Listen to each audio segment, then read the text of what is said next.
Okay, 8th of June 2025, Pentecost is today. So came outside in the morning, we saw that digging happening in the mulch. Thinking maybe a box turtle. We always have box turtles, but we did see one yesterday, more reddish. We think it was a female, and so maybe some nesting or some other type stuff. And so this is just the front. It's now been a year that the mulch lasagna with a fungal layer has been down. We had a frost this year, so all the apricots that were there, one little bit of a degree below freezing one night, that was it. But this year the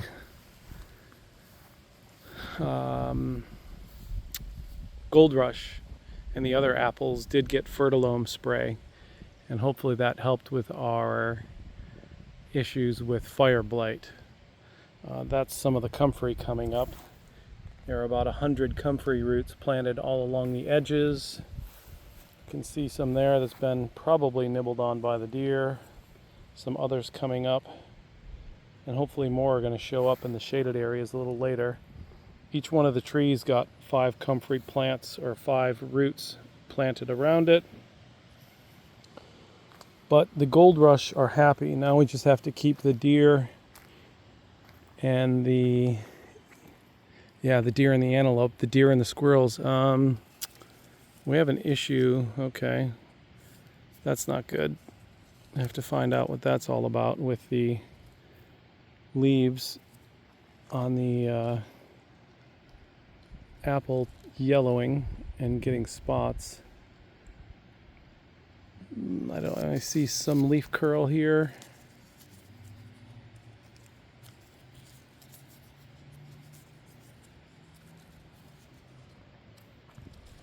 Anyway, the apples look good for now, and I'm not too concerned about looks if they get rust or otherwise. I care about the nutrition in the apples being tasty, which the Gold Rush are amazing. The flavors we get on these apples are just like nothing I've ever had.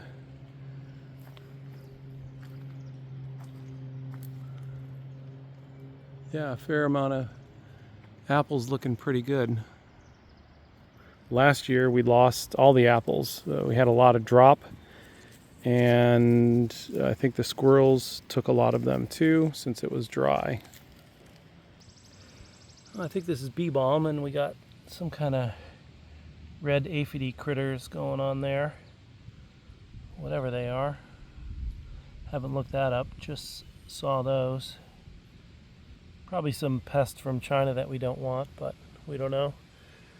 There was echinacea and bee balm put in, comfrey, some other keystone plants coming. The mulch transformation was a great breeding area for all the maples. The one tree I'm allergic to, and that's what the builder puts in, maples. We need to do a little bit of trimming there. We just removed some of those lower leaves or lower branches yesterday. Yeah, the maples are doing very well. I think the squirrels are eating the young ones, but I don't want to encourage them to stick around. Looks like we'll be taking this lower branch off before it causes other issues. We have had, I think we determined these holes, codling moth, and I see up here some, camera doesn't see it, but I see some eggs in the bottom of that leaf. Could be beneficial, could be otherwise.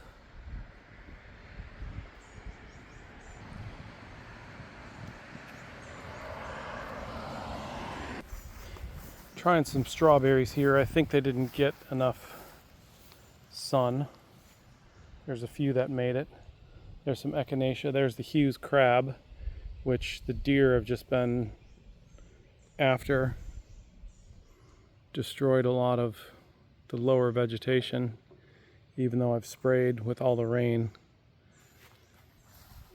The deer come back pretty frequently. There's a nice fungus here. Nice and white.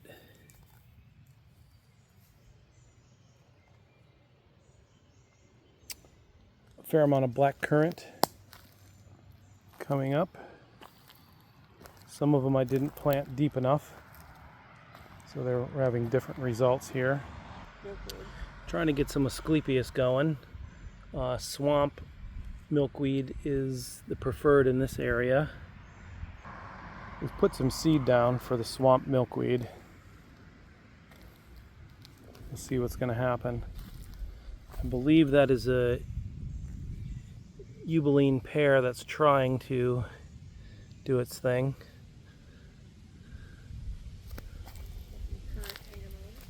Black currant's pretty happy.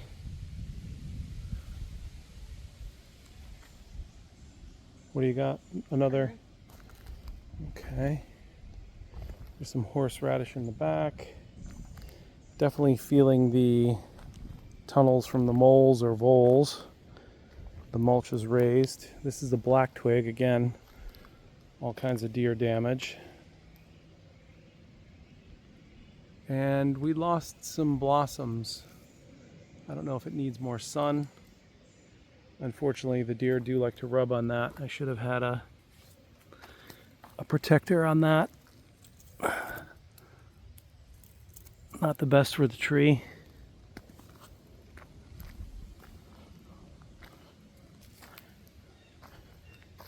Another black currant among the maples, and a nice hunk of maple with some ambrosia. That should be very nice once it gets a little spalted as well. We did have some ghost pipes, which apparently are plants and not fungi. Yeah, all kinds of little mushrooms show up. Some free wood over there. Some nice chips from local company that was taken down by neighbor's tree. Pawpaw that didn't make it, unfortunately. We're hoping we can get that rectified because that pawpaw is pretty happy. Point out the pawpaw. Yeah, the bugs like him, but they're native here. The comfrey should help them. And that separate bed there, a little bit separate, that's garden giant in there. Let's see the fungal layer. The mycelium is quite happy here. Oh sure, not in that spot. Okay.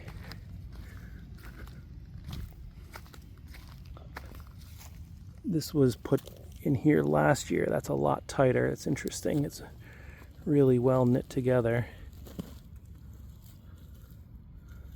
You can see the white from the mycelium. We put in mushroom spawn. Yeah, you should be able to see the color difference there. And it smells like mushrooms. Oh yeah, look how that looks like sawdust.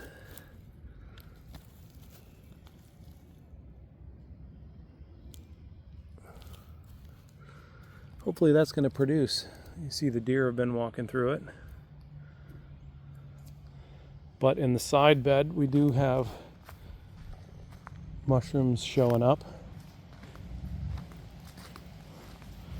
Some fig cuttings that I figured wouldn't grow, but I just stuck them in the ground to make somebody think there was a tree. That horseradish is super happy. I don't know why that one is so happy. It wasn't that much of a bigger root, but we looked this critter up. Do you remember, Tara? Cherry something. Oh, a cherry gall, I think. That's what we found out that is. We do have autumn olive. We didn't see that over there. I guess she's Yeah. Flowering plum. I would have put in something that produces food, but that's what the builder put in. Some mushroom logs. We've gotten some shiitake. Almost got maitake.